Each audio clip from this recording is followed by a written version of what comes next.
नमस्कार दोस्तों, मैं पीयूष राठौर एक बार फिर स्वागत करता हूं आपका स्टडी जोन क्लासेस के यूट्यूब चैनल में। तो दोस्तों लास्ट क्लास में हमने बात की थी सारणिक की, डिटर्मिनेंट्स की और दोस्तों सारणिक के बेसिक के बारे में अपन ने डिस्कस किया था और बात की थी दोस्तों कि 1 cross 1 order, 2 cross 2 order, 3 cross 3 order के सारणिक का मान किस प्रकार से ज्ञात करते हैं। और दोस्तों हमने बात की थी कि सारणिक की प्रॉपर्टीज क्या होती है, उसके बारे में अपन ने डिस्कस किया था। तो दोस्तों उसी श्रृंखला में आगे बढ़ते हुए आज की क्लास हम स्टार्ट करते हैं। और दोस्तों आज की क्लास स्टार्ट करने से पहले मैं आपसे कहना चाहता हूं कि जिसने अभी तक हमारी पिछली क्लासेस नहीं देखी है, चाहे वो मैट्रिक्स की हो चाहे वो सारणिक की हो, तो दोस्तों आप डिस्क्रिप्शन में मैंने लिंक दे रखा है प्लेलिस्ट का, क्लास 12 मैथ की प्लेलिस्ट का। तो उस पर क्लिक करके भी आप सारी क्लासेस देख सकते हो, या आप अपने चैनल की जो प्लेलिस्ट है क्लास 12 मैथ्स में जाके भी आप सभी क्लासेस देख सकते हो। ठीक है दोस्तों, और आपसे रिक्वेस्ट है इस क्लास के लिंक को अधिक से अधिक शेयर कर दीजिए ताकि अधिक से अधिक लोग हमसे जुड़ सके। तो दोस्तों आज की क्लास हम स्टार्ट करते हैं और आज की क्लास का जो पहला पॉइंट है दोस्तों वह है कि किसी भी 3 क्रॉस 3 ऑर्डर की जो मैट्रिक्स है जिसकी सारणिक का मान अगर हमें ज्ञात करना है, तो दोस्तों सारणिक का मान अपन उस पंक्ति या स्तंभ के विस्तार से ज्ञात करते हैं जिस पंक्ति या स्तंभ में शून्यों की संख्या क्या हो, सर्वाधिक हो, अत्यधिक हो।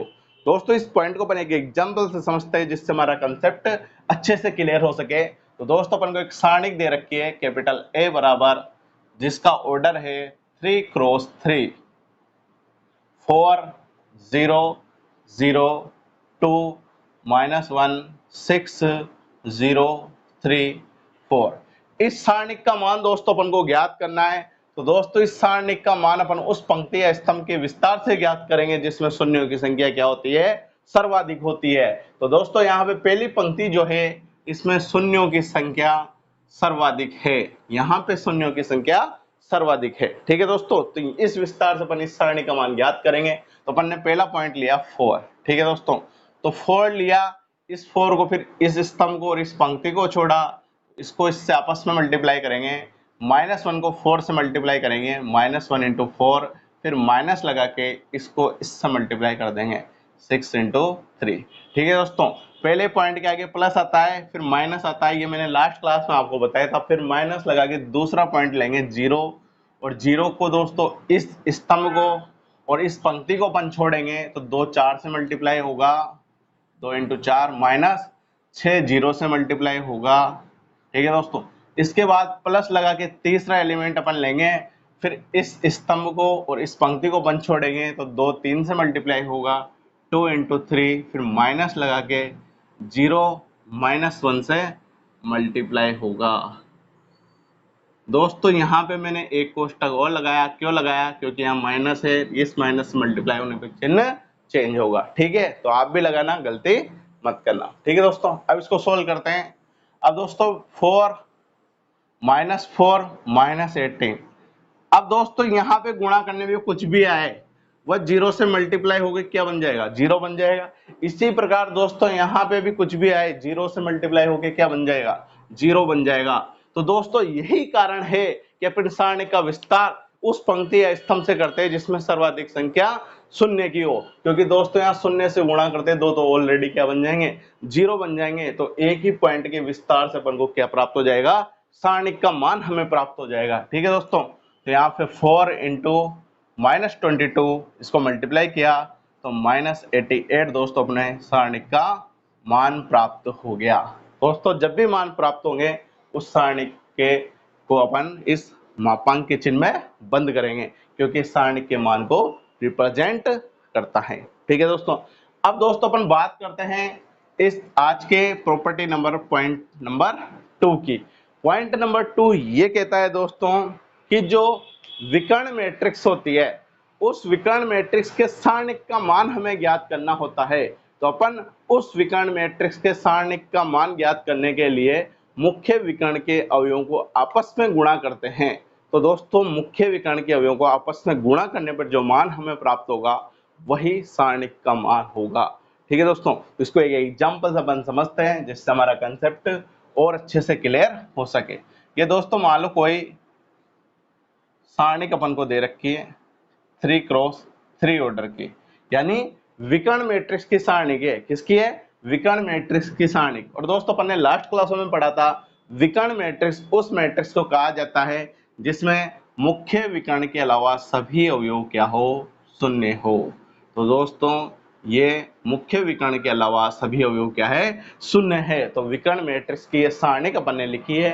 तो दोस्तों अपन ने अभी पढ़ा है कि विकर्ण मैट्रिक्स की सारणिक का मान हमें जो प्राप्त होता है वह मुख्य विकर्ण के अवयवों को आपस में मल्टीप्लाई करने से जो संख्या आती है वही सारणिक का मान होता है। तो दोस्तों इसको पहले तो अपन अपने सारणिक वाले मेथड से निकाल के देखते हैं। यहाँ पे भी पहली पंक्ति R1 में नंबर ऑफ एलिमेंट ज्यादा आ रहे हैं जीरो वाले, तो अपन R1 के विस्तार से सारणिक का मान ज्ञात करते हैं। दोस्तों पहले तो 4 के बाद दोस्तों अपन ने इस स्तंभ को और इस पंक्ति को छोड़ा, तो 3 को 7 से मल्टीप्लाई करेंगे, तो 3 इंटू 7 माइनस 0 इंटू 0। अब दोस्तों आगे लिखने की जरूरत नहीं है, मैं आपको समझा चुका, क्योंकि 0 से मल्टीप्लाई होगा तो 0 होगा, ये भी 0 से मल्टीप्लाई होगा तो 0 होगा। केवल इस एलिमेंट के विस्तार से अपन को सारणी का मान प्राप्त हो जाएगा। तो दोस्तों 4 7 या 21 माइनस 0, 21 को 4 से मल्टीप्लाई करेंगे तो 84 हमारे सारणी का मान आएगा। ठीक है दोस्तों।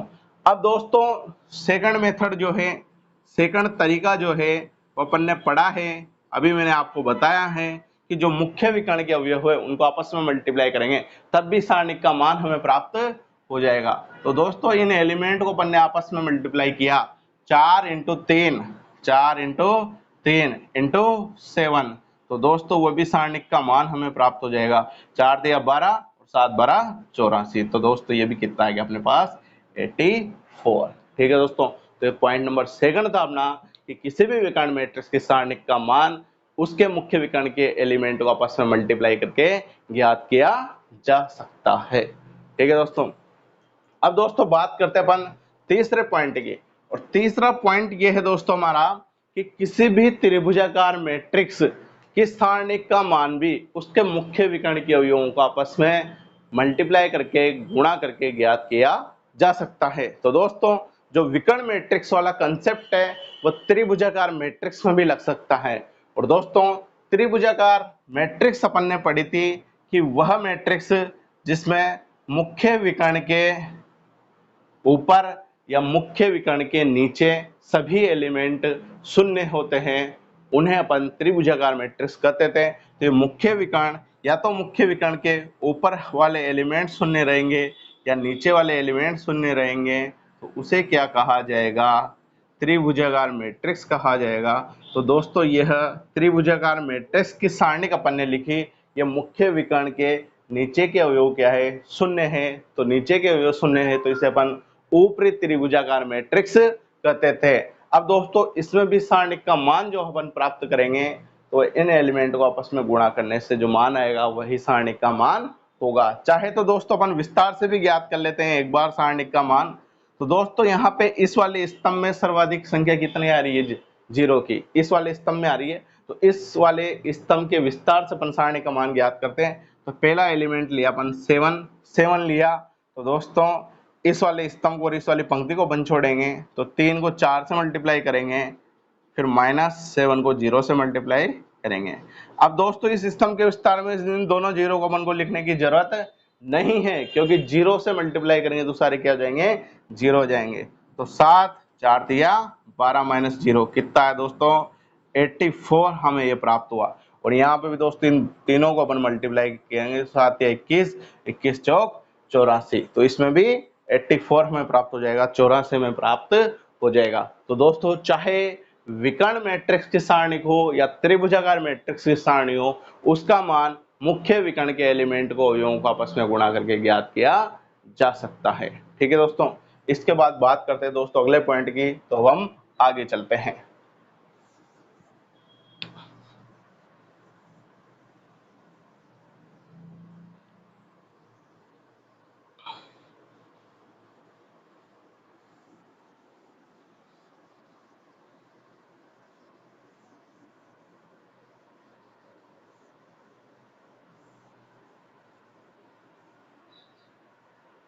तो दोस्तों बात करते हैं अपन पॉइंट नंबर 4 की, और पॉइंट नंबर 4 ये है दोस्तों कि कोई भी विषम सममित मैट्रिक्स, कौन सी मैट्रिक्स, विषम सममित मैट्रिक्स जिसका ऑर्डर 3 क्रॉस 3 है, तो उसके सारणिक का मान हमेशा शून्य प्राप्त होता है। तो दोस्तों बहुत इंपॉर्टेंट पॉइंट है, इसको एक एग्जांपल से अपन समझते हैं। मान लो दोस्तों कोई विषम सममित मैट्रिक्स अपने पास है,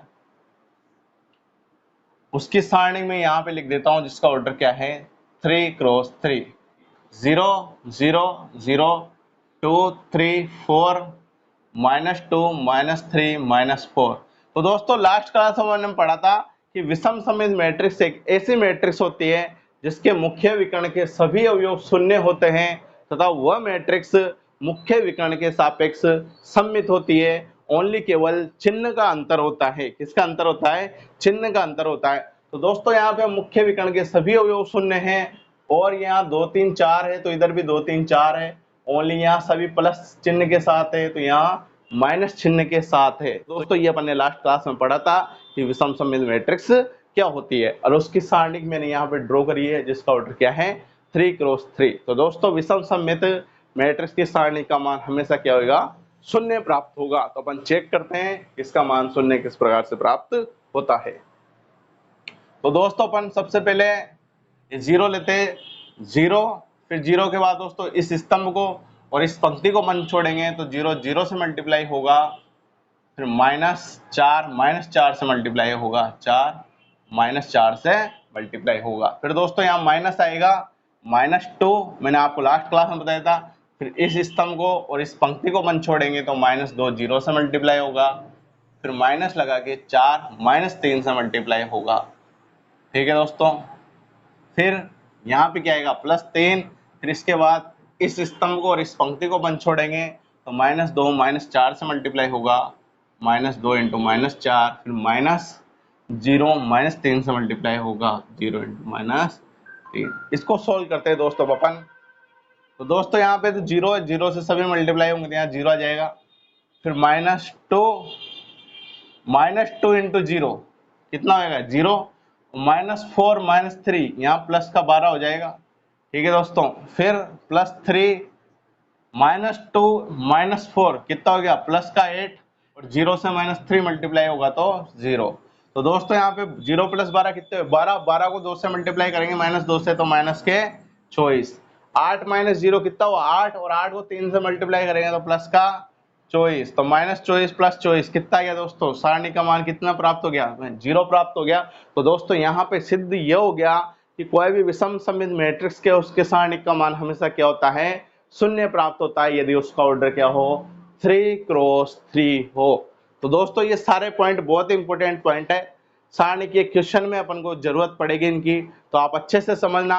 और दोस्तों जो भी मैं पढ़ा रहा हूँ इसका आप स्क्रीनशॉट लेके नोट्स जरूर बनाना। और दोस्तों क्लास के नोट्स आपको स्टडी जोन क्लासेस के टेलीग्राम चैनल पर भी प्राप्त हो जाएंगे जिसका लिंक मैंने डिस्क्रिप्शन में दे रखा है, तो आप वहां जाकर भी क्लास के नोट्स के PDF डाउनलोड कर सकते हो। दोस्तों मैं अभी मैट्रिक्स के कुछ नोट्स मैंने डाल दिए, 1 बाय 1 में सारे चैप्टर के नोट्स डाल दूंगा और क्लास इसके मैट्रिक्स के भी डाल चुका, मैट्रिक्स के कुछ और बच रहे वो पूरे डाल दूंगा और सारणी के भी डाल दूंगा। ठीक है दोस्तों, इसके बाद दोस्तों अपन बात करते हैं अगले टॉपिक की, और अगला टॉपिक जो है उसके बारे में अपन डिस्कस करते हैं। तो अपन आगे चलते हैं।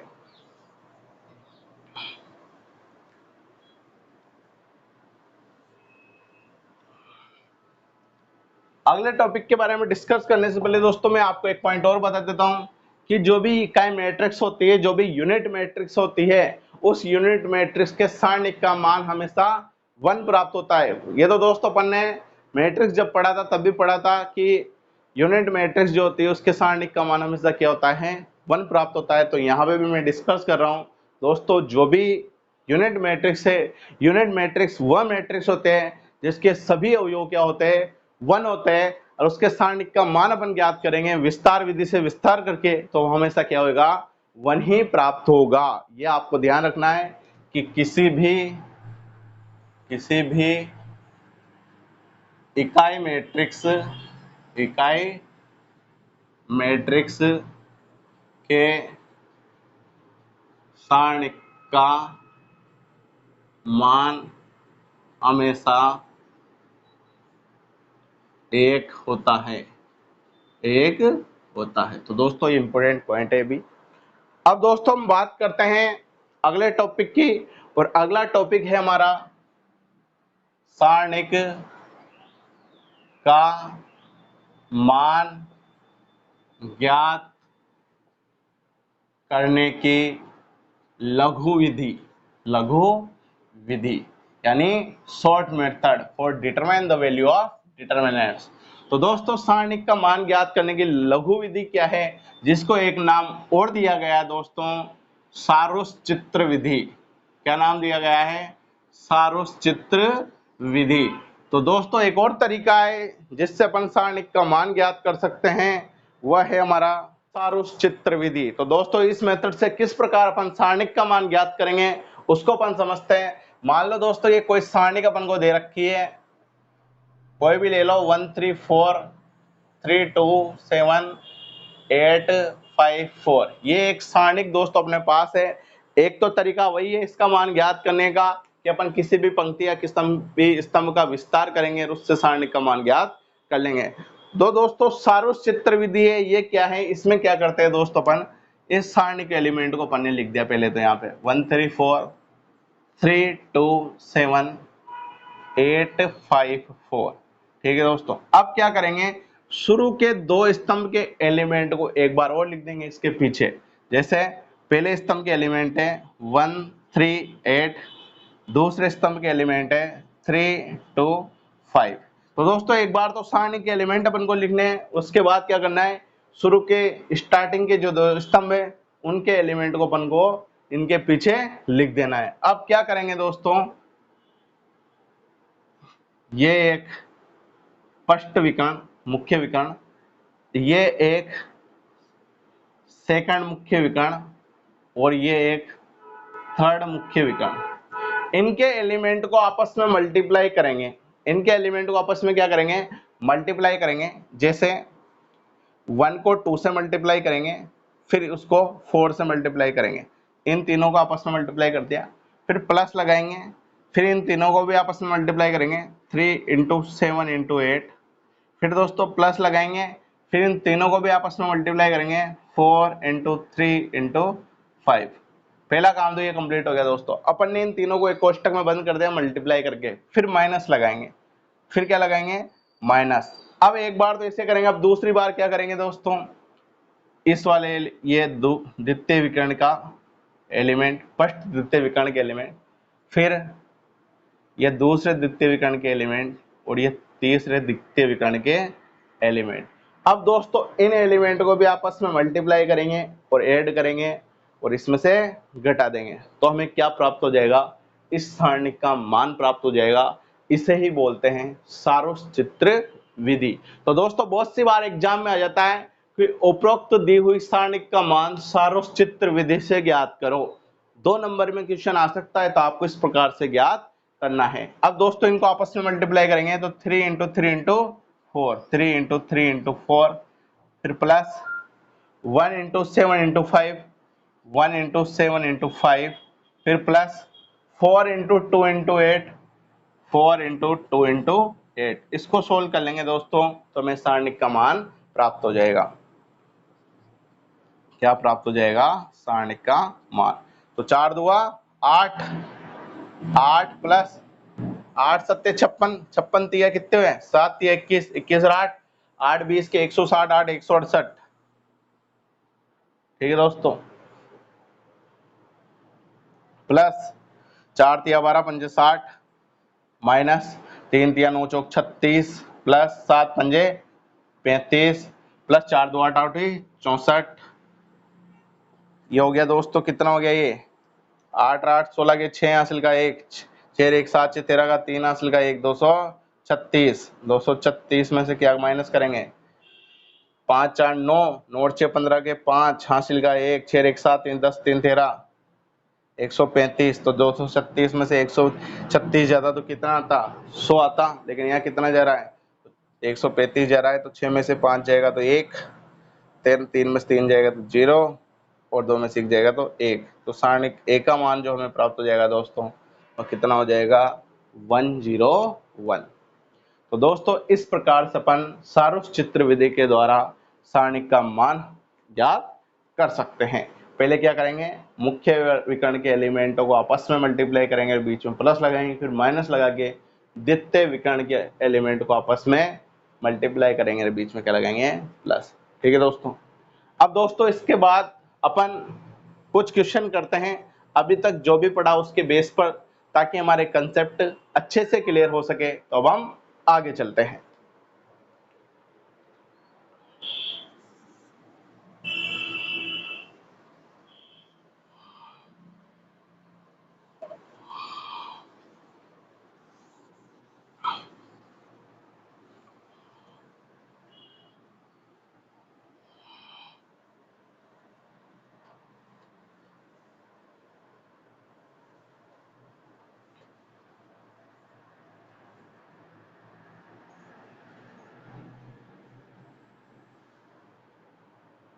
तो दोस्तों बात करते हैं अपन क्वेश्चन नंबर 1 की, जो कि आपकी बुक का एग्जाम्पल है। क्वेश्चन है दोस्तों कि एक सारणिक अपन को दे रखी है 2 4 2 -3 का मान ज्ञात करो, का मान ज्ञात करो। तो दोस्तों ये सारणिक अपन को दे रखी है 2x2 ऑर्डर की, और 2x2 ऑर्डर के सारणिक का मान ज्ञात करना मैंने आपको लास्ट क्लास में बताया था। अपन क्या करेंगे, मुख्य विकर्ण के एलिमेंटों को आपस में मल्टीप्लाई करेंगे, फिर माइनस लगा के द्वितीय विकर्ण के एलिमेंटों को आपस में मल्टीप्लाई कर देंगे। तो दोस्तों इस सारणिक का मान हमें प्राप्त होगा, यहाँ पे 2 को किससे मल्टीप्लाई करेंगे, -3 से मल्टीप्लाई करेंगे। ठीक है दोस्तों, फिर माइनस लगा के 2 इंटू 4 कर देंगे। ठीक है दोस्तों, तो किसका मान हमें प्राप्त हो जाएगा, सारणिक का मान हमें प्राप्त हो जाएगा। एक नंबर में दोस्तों एग्जाम के अंदर क्वेश्चन आ सकता है। 2 को -3 से मल्टीप्लाई करेंगे तो -6 और -2 इंटू 4 -8। सारणिक का मान हमें प्राप्त हो गया दोस्तों -14। ये क्या हो गया हमारा आंसर। ठीक है दोस्तों, इसके बाद दोस्तों बात करते हैं अपन अगले क्वेश्चन की, जो कि आपकी बुक का ही एग्जाम्पल है। पहले अपन बुक के एक्सरसाइज 4.1 के एग्जाम्पल कंप्लीट कर लेते हैं, उसके बाद बात करेंगे दोस्तों अपन एक्सरसाइज 4.1 की। ठीक है दोस्तों। अब दोस्तों क्वेश्चन नंबर 2 है कि एक सारणिक अपन को दे रखी है, ये सारणिक दे रखी है अपन को cos थीटा -sin थीटा और sin थीटा cos थीटा, इसका मान हमें ज्ञात करना है। तो दोस्तों इसका ऑर्डर भी कितना है, इसका ऑर्डर भी 2x2 है, और 2x2 की सारणिक का मान क्या करेंगे अपन, इन दोनों को एलिमेंटों को आपस में मल्टीप्लाई करेंगे। तो cos theta into cos theta, फिर माइनस लगा के इन दोनों एलिमेंटों को आपस में मल्टीप्लाई कर देंगे। तो -sin थीटा मल्टीप्लाई होगा किससे, sin थीटा से। यहाँ मैंने कोष्टक क्यों लगाया दोस्तों, क्योंकि आगे ऑलरेडी माइनस आ रहा है। ठीक है दोस्तों, cos थीटा से मल्टीप्लाई होगा तो cos square theta, minus minus से मल्टीप्लाई होगा तो प्लस, और sin थीटा से मल्टीप्लाई होगा तो sin स्क्वायर थीटा। अब दोस्तों आपने क्लास 10 में एक प्रॉपर्टी पढ़ी होगी ट्रिग्नोमेट्री में कि sin square theta plus cos square theta बराबर 1 होता है। लेकिन दोस्तों यहाँ पे cos स्क्वायर थीटा पहले आ रहा है, तो कोई जरूरी थोड़ी है, प्लस में आगे पीछे बन कर सकते हैं। तो cos square theta plus sin square theta का मान भी क्या होगा, 1। तो दोस्तों यहाँ पे सारणिक का मान हमें कितना प्राप्त हो गया, 1 प्राप्त हो गया। इसके बाद दोस्तों बात करते हैं अपन अगले क्वेश्चन की, तो हम आगे चलते हैं।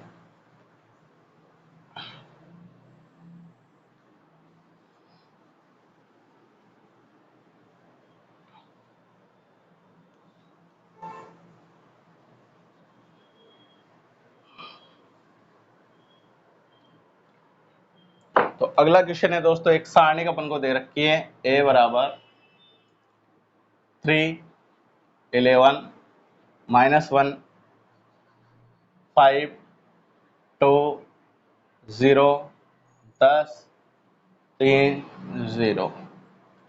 इसका मान दोस्तों अपन को ज्ञात करना है, का मान ज्ञात करो। तो दोस्तों इसका ऑर्डर कितना है, 3x3 है, और मैंने आपको बताया था कि 3x3 ऑर्डर के सारणिक का मान उस पंक्ति या उस स्तंभ के विस्तार से ज्ञात करते हैं जिसमें जो जीरो की संख्या क्या होती है, सर्वाधिक होती है, अधिक होती है। तो दोस्तों अपन ने यहाँ पे देखा कि जो तीसरा स्तंभ है इसमें 2 एलिमेंट 0 आ रहे हैं, तो अपन इस सारणिक का मान इस तीसरे स्तंभ के विस्तार से ज्ञात करेंगे। ठीक है दोस्तों, तो यहाँ लिख देंगे, यहाँ सारणिक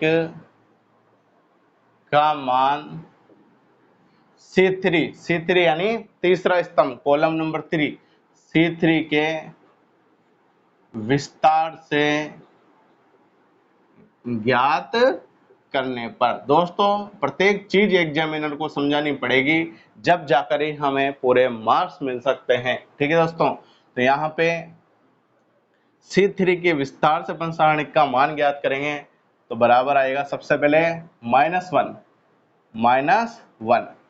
अब -1, अब दोस्तों कौन सा एलिमेंट है, पहली तो पंक्ति और तीसरा स्तंभ, इन दोनों को अपन ने जोड़ा, 1 और 3 4, 4 एक सम संख्या है, तो यहाँ पे वही चिन्ह रहेगा जो इसका है, मतलब चिन्ह में कोई परिवर्तन नहीं आएगा। अगर ये प्लस होता तो प्लस के साथ आता, ये माइनस है तो माइनस के साथ आएगा।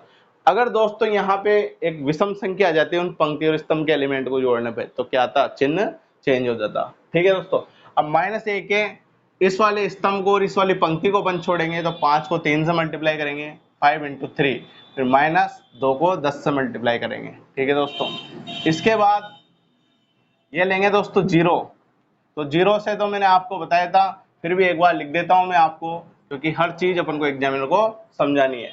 तो क्या लिखेंगे, यहाँ पे 0 लिखेंगे। अब 0 के आगे प्लस आएगा या माइनस आएगा, तो दोस्तों यहाँ पे दूसरी पंक्ति है, कौन सी पंक्ति है, दूसरी पंक्ति है और तीसरा स्तंभ है, इन दोनों को जोड़ा तो 2 और 3 5, 5 एक विषम संख्या है, विषम संख्या है तो इसके आगे क्या आएगा, माइनस।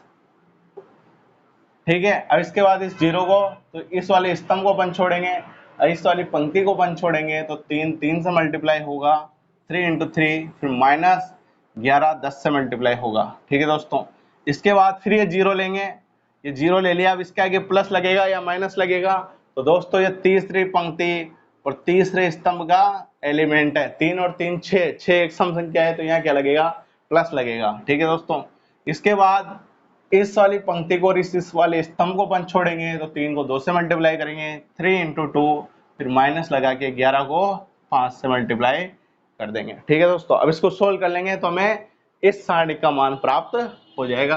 तो -1, 5 को 3 से मल्टीप्लाई करेंगे तो 15 -20, फिर माइनस, दोस्तों ये तो पूरा 0 हो जाएगा और ये भी पूरा 0 हो जाएगा, इनको सोल्व करने की जरूरत नहीं है। तो दोस्तों यहाँ में -5 आएगा, -5 -1 से मल्टीप्लाई होगा, तो सारणिक का मान प्राप्त हो जाएगा हमें +5। तो दोस्तों इस प्रकार से अपन इस क्वेश्चन को सॉल्व कर सकते हैं। ठीक है दोस्तों, या दोस्तों अपन थोड़ी स्टेप और बढ़ा सकते हैं, एग्जाम में अगर जब अपन क्वेश्चन करेंगे तो अपन को स्टेप बढ़ा के करनी है ताकि अपन को पूरे नंबर मिले।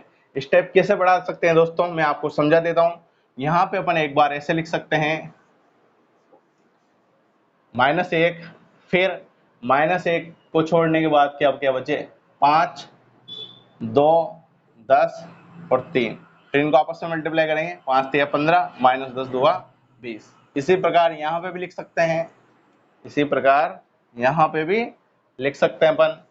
क्या लिख सकते हैं, यहाँ पे भी लिख देता है, एक बार मैं आपको बता देता हूँ, -0 के बाद इसको छोड़ेंगे और इसको छोड़ेंगे तो क्या बचेंगे, 3 11 10 3, फिर इस वाले 0 को छोड़ेंगे तो क्या बचेंगे, इसको छोड़ा 3 11 5, अब 2, इनको आपस में मल्टीप्लाई करेंगे तो ये अपन सोल्व कर सकते, कितना आ सकता है, 5 आ सकता है। तो ठीक है दोस्तों, आपको स्टेप बढ़ाते हुए क्वेश्चन करना है, पहले ये स्टेप आएगी, फिर इसके बाद गुणा करने वाली आएगी, फिर लास्ट में सोल्व करेंगे तो ये हमें प्राप्त होगा। इस प्रकार से अपन इस क्वेश्चन को सॉल्व कर सकते हैं। अब बात करते हैं दोस्तों अपन अगले क्वेश्चन की, तब हम आगे चलते हैं।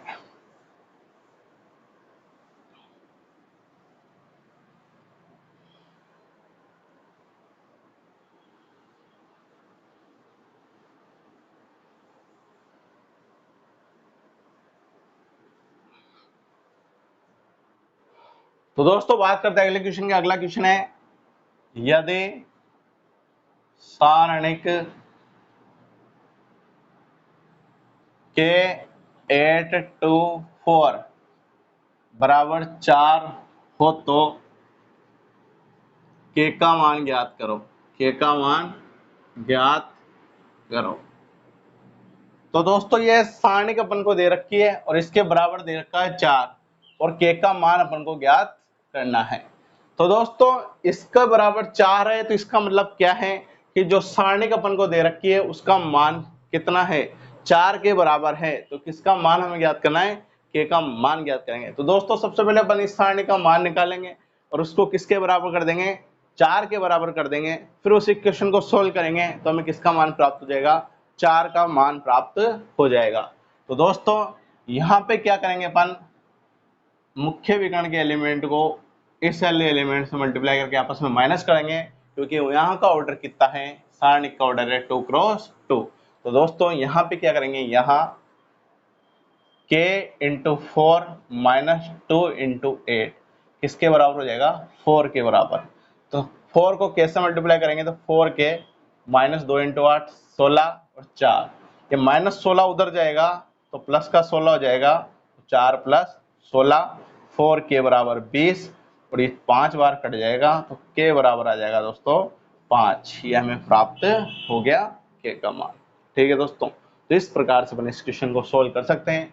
एक क्वेश्चन और है दोस्तों ऐसा ही, जिसे पर अपन डिस्कस कर लेते हैं, जिससे हमारे कंसेप्ट और अच्छे से क्लियर हो जाए। दोस्तों जो भी मैं पढ़ा रहा हूँ उसका स्क्रीनशॉट लेके आप अपने हिसाब से अपनी हैंड राइटिंग में नोट्स जरूर बनाएं। ठीक है दोस्तों, तो अगला क्वेश्चन है दोस्तों, एक सारणिक है, उस सारणिक का मान है दोस्तों k 3 माइनस 1 और k ये बराबर है 7 के। तो वही k का मान हमें ज्ञात करना है। ठीक है दोस्तों, तो यहाँ पे भी क्या करेंगे अपन, यहाँ इसको इससे मल्टीप्लाई करेंगे तो k इंटू के, फिर माइनस 3 को 1 से मल्टीप्लाई करेंगे तो 3 इंटू माइनस 1 किसके बराबर कर देंगे, 7 के बराबर। k से मल्टीप्लाई होगा तो k स्क्वायर, माइनस 3 1 से मल्टीप्लाई होगा, माइनस 1 से तो माइनस 3 और माइनस माइनस से मल्टीप्लाई होगा तो प्लस का 3 बराबर 7। ये 3 उधर जाएगा तो माइनस का हो जाएगा तो k स्क्वायर बराबर 4, k बराबर आ जाएगा दोस्तों प्लस माइनस 2, k का वर्गमूल कितना होता है 2। ये क्या जाएगा अपना आंसर। तो दोस्तों इस प्रकार से अपन इन क्वेश्चनों को सॉल्व कर सकते हैं। ठीक है दोस्तों, आज के हमारी क्लास को हम यहीं समाप्त करते हैं। इसके आगे का प्रोसेस हम अगले क्लास में कंटिन्यू करेंगे। और दोस्तों आपसे रिक्वेस्ट है, यदि आपको क्लास पसंद आ रही हो तो इसको अधिक से अधिक लाइक करें, शेयर करें, और अभी तक आपने चैनल सब्सक्राइब नहीं किया हो दोस्तों तो सब्सक्राइब जरूर करें। और दोस्तों मैं आपसे कहना चाहता हूं, यदि आपको किसी भी प्रकार का कोई कंफ्यूजन हो, कोई परेशानी आ रही हो किसी कंसेप्ट में, किसी क्वेश्चन में, तो आप कमेंट बॉक्स में टाइप करो, हम आपकी समस्या का समाधान करने की जरूर कोशिश करेंगे। बहुत बहुत धन्यवाद मित्रों, जय हिंद, जय भारत।